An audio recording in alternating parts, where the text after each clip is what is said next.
I received this lovely gift from Ora Wellness, and they sent me some Heal Thy Mouth blend and Shine tooth powder, and best of all, a Bass Sustainable Bass toothbrush.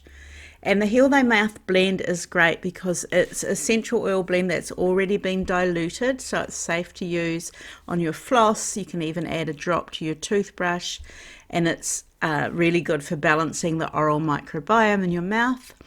The Bass brush, which I'm so into, has got special bristles, little separate clumps of bristles, so they slide really easily in between your teeth and clean really well along the gum line also.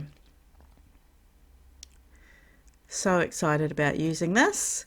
And then the Shine tooth powder has calcium hydroxyapatite, which is a remineralizing ingredient. It's actually the same mineral that makes up the majority of your tooth enamel. So when you're brushing with hydroxyapatite, it's restoring the enamel, and it's great for remineralizing areas of decay, thin or translucent or sensitive teeth.